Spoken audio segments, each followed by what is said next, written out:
Okay, let's look at one more problem here. Problem five. This is a good one as well. Um, so for part A, we're asked to determine the constant C. What is the constant C? Well, this is a PMF, and we know that for a valid PMF, the probability of all of the x values, if you sum up all of these, will equal to 1. So the equation would be that we start at x equals 0 and we go to x equals 6 and we sum we sum the probability.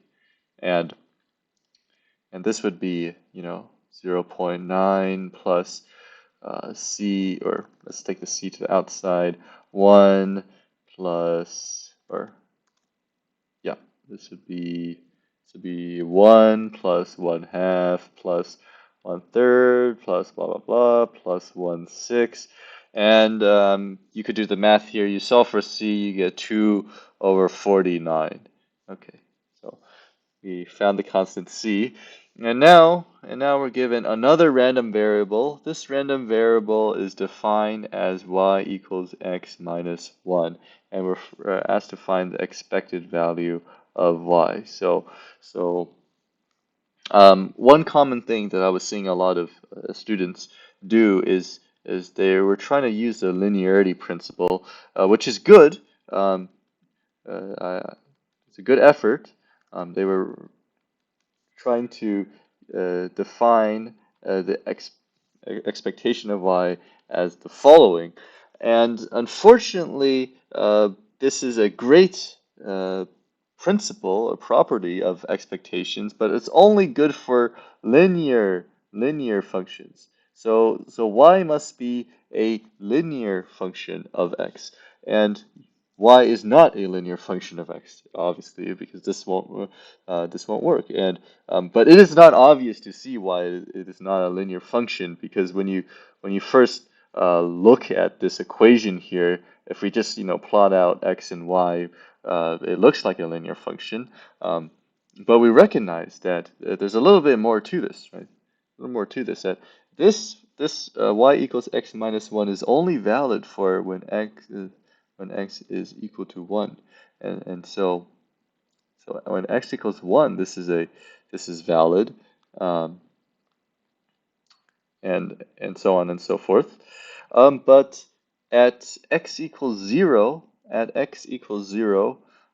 you'll have to forgive me, for demonstration purposes, I'm writing y as a continuous variable, but this is a discrete problem. But just for illustration purposes, I'm writing it as discrete. Um, but at x equals 0 here, we find that y is equal to 0. Y is equal to 0.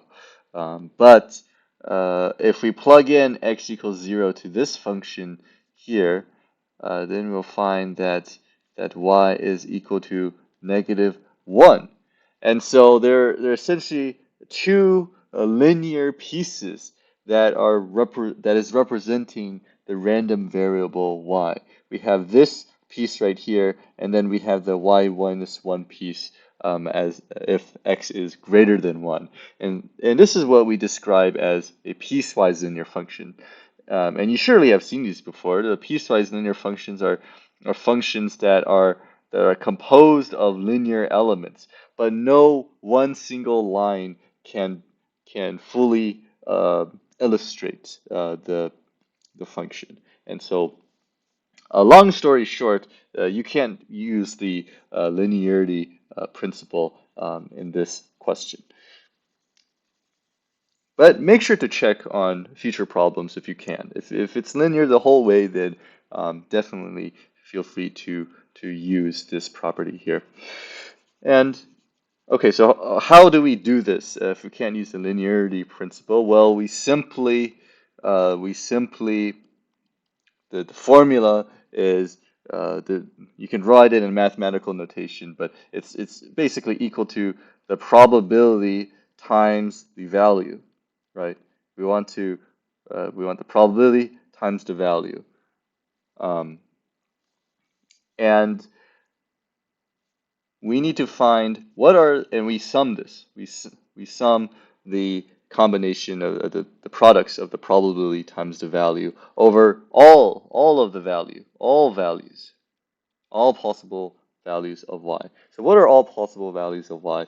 And this was the second mistake or the second issue that was very common on the homework was that uh, the possible values were uh, many students were putting it as the following, right?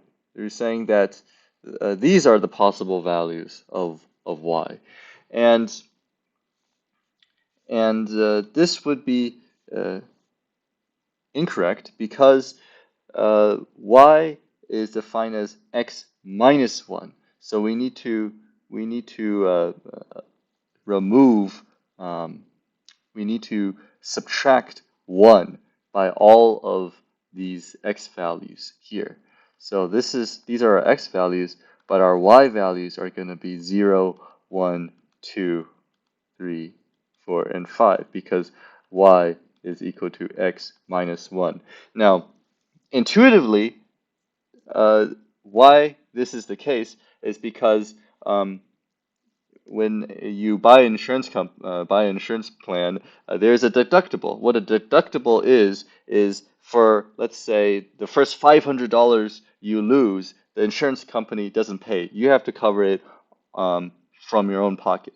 And after, for example, you lose $500 in property damage, then the insurance company will start paying. And this problem here, what we're saying when it's saying is that y is deductible of 1 unit of the loss, we're saying that the insurance company will only cover losses after 1 unit.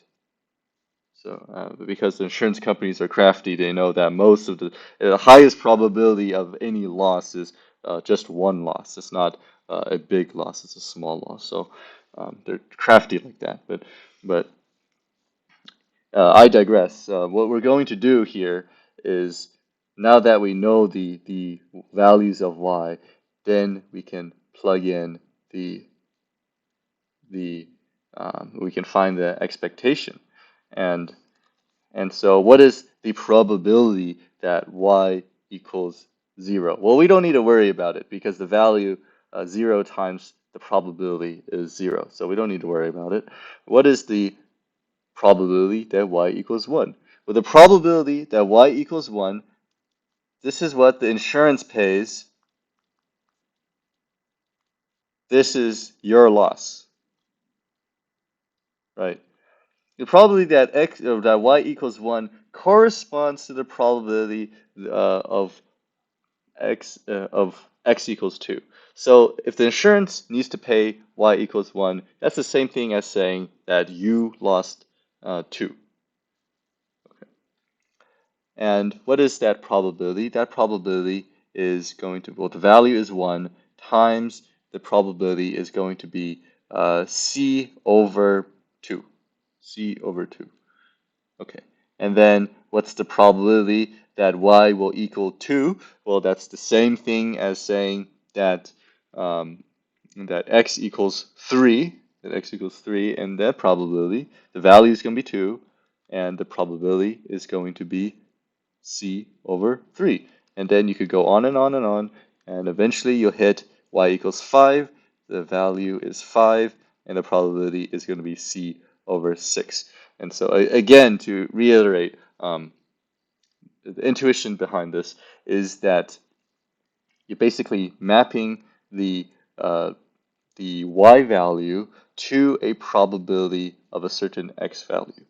Uh, and if you sum all of this up, you'll find that the answer is 71 over 490 units.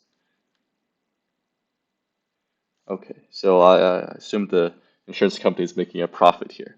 So I hope this clears up some confusion. And again, please go to office hours or email us if you have any additional questions.